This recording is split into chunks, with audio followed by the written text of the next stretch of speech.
Hello one all, we Attack on Titan Chapter 129, Nostalgia, and just, Jesus freaking Christ. Commander Keith, Commander Magath, you two just really shine this chapter. I mean, seriously, these two characters who I would never have imagined ever interacting, ever being in the same room together, but once they are, you realize just how similar they are. They both, preach the whole propaganda to the students. Whether it being, oh, kill the island devils, they're responsible for all your problems. Or dedicate your heart and mind to the army, which is something we actually had a callback to this chapter. I like that. They both were just preaching that propaganda to their students while sending them out to their deaths.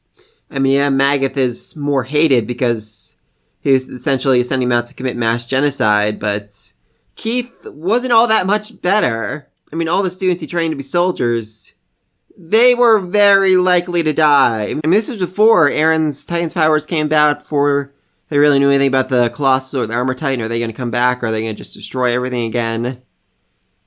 So every soldier he sent out had a very high likelihood of dying. I mean, if they joined the Scouts, that was like 90% to 100% chance they were going to die on the job. They joined the 2nd Division, I forget what it's called, less likely to die, still pretty high. And if they joined the 3rd one, the Elite, only for the top 10 among the soldiers, they would basically just sit in their butts looking pretty till they rose up in rank high enough to become massively corrupt. No real good options for the soldiers he sent out. And yet when he saw Annie a few chapters back, when he realized what his students had planned, how far they had grown, how far they had come, he decided that he had to do something. He had to act. So he blew up a train. Okay, that works. And then he teamed up with Magath to go stop the ship to make sure that the other soldiers couldn't follow after his students, that they couldn't stop them, so that in his own small way he could finally achieve his lifelong goal, to matter, to be important, to freaking save the world. I mean, seriously, he actually freaking saved the world here, more or less. His actions are what allowed the Scouts to escape, what allows them to stop Aaron from killing billions and billions of people. He quite literally saved the world. He mattered for the first time in his entire life, and I just freaking love that. Magath also just really shined this chapter. First, defending the engineers from the soldiers trying to kill him, and later on freaking cutting Falco out of whatever giant monster he became when he turned into a Titan. Seriously, what happened to Falco here? The Ymir Jaw Titan was never pretty by any stretch of the imagination, but this thing is a straight up monster. Maybe the Beast Titan Zeke is dead, and therefore Falco is in fact the Jaw Titan and the Beast Titan mixed together. I mean, that would make a certain amount of sense. That's like the only thing I can think of to explain his monstrous appearance right here. He looks nothing like the previous Jaws Titans, and doesn't seem like he fights the same way. He looks more like a power type than a speed type like the previous ones did, so a lot of questions about that.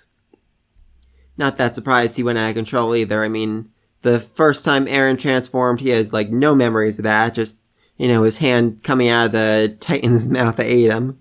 That was funny. And the second time he transformed, or I guess 3rd based on how you're counting it, he had no control and just straight up started attacking his allies till Armin woke him up telling him that they were going to go see the sea. They were going to break free from the walls and achieve true freedom.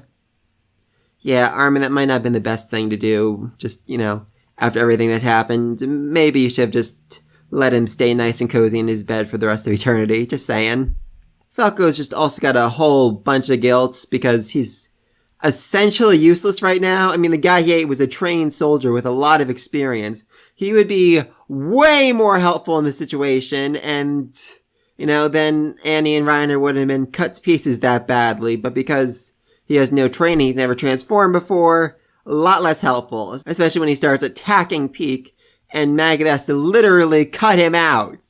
I mean, seriously, that was freaking badass. I mean, his job is literally training the Titan shifters, so I'm kind of curious if he's had to do that before, cut children out of the Titans after their first transformations go very, very badly.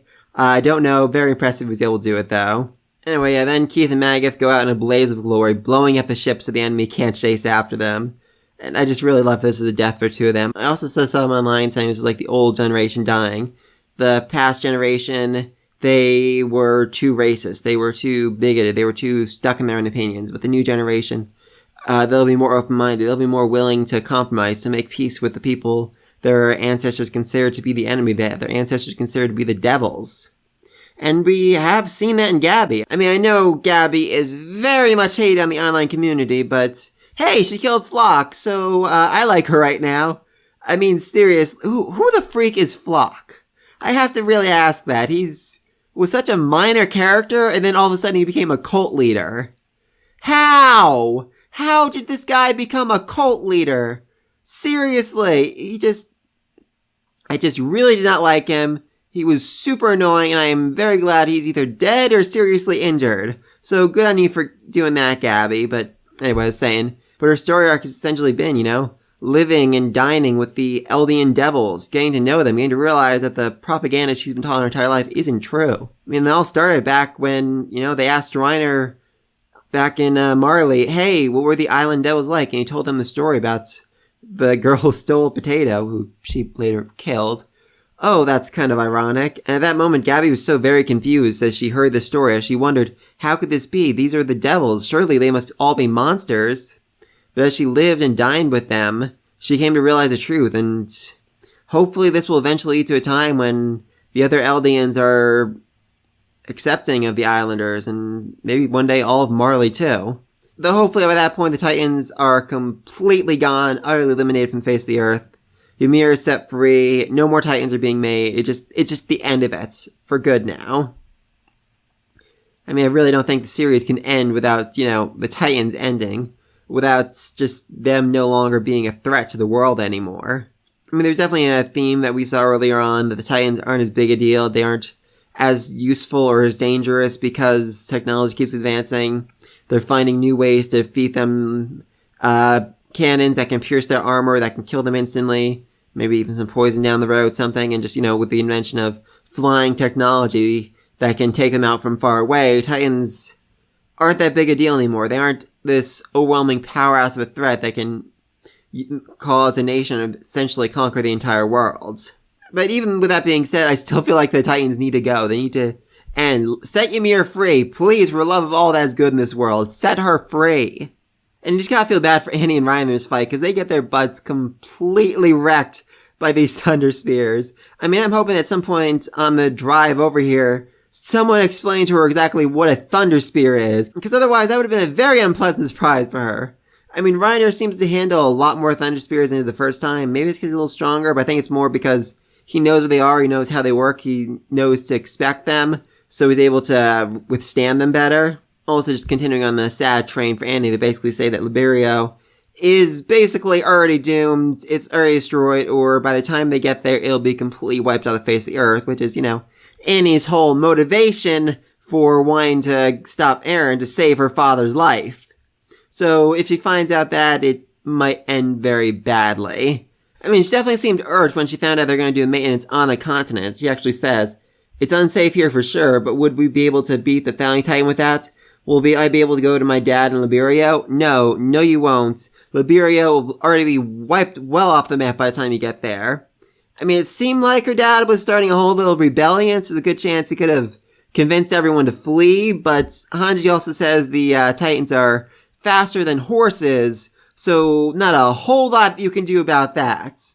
Basically, just run as fast and as far as you can until eventually they catch up with you and hope that by that point, Annie and the rest of them are there with the planes to stop him, which is very unlikely at this point. I mean, maybe he'll just make an absolute run for it, try to get to Liberio before Eren and find her dad and bring her back with her. It seems unlikely. I don't think that would actually work, but I could certainly see her doing that. And it's also just really weird to see Mikasa, teamed up with her like this, talking with her, because, Mikasa and her had a very, very interesting battle way back when. That seriously remains one of the best moments in this entire series, those two fighting. And then later on, Mikasa has to literally carry her back to the ship, which, that's gotta hurt her pride. I don't know which of them looks more unhappy in this scene, honestly. And, Connie and Jean are in the back carrying Reiner. Hanji's carrying Peak, which is not that weird. But that's just such a weird scene all in all, these guys teaming up like this. Very, very strange. Alright, and that was the chapter. My theories for next week, hopefully we finally get a shot at Eren, his true form, Ymir, Zeke, whatever the freak they're up to right now. I mean, Eren essentially freed Ymir, and yet she's still making Titan bodies. She's still regenerating their Titan forms over and over. So I'm not sure what's going on with that. I'm not sure why she's still doing that. It does lead me to believe this is all part of Eren's plan, their counterattack against him. Not sure how well that's going to go, but we'll see. Also, some speculation online that Flock isn't actually dead. Because when you see him get hit, it's more like in the shoulder and he just kind of falls into the water. So maybe he attached an anchor to the boat and he's, falling along like that. He'll eventually burst out of the water and try to stop them again. Can't imagine it'd go well for him, but I could certainly see him taking at least one person with him when he does that. Or maybe just destroying the plane itself. I could see that. Also, I just do love his whole speech. I am the one who's going to save Eldia is actually interrupted and covered up by the sound effect of him being shot. That is just so perfect and I love it. The airplane they're working on needs to be fixed and repaired and maintenance and all that. I'm not sure how long it's going to take. They said a day to half a day depending on the condition.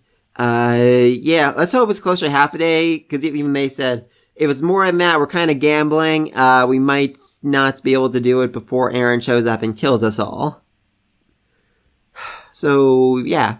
Next chapter is definitely interesting. We're going to have them fixing the plane, Falco dealing with his first Titan transformation, Gabby and Falco dealing with losing their mentor, essentially. Their substitute father figure, more or less. And maybe Flock coming back to cause some chaos and anarchy.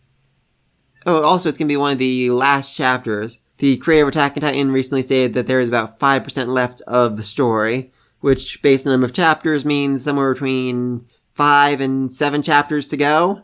That's pretty terrifying, but I don't think they'll have too much of an issue wrapping everything up in that time span.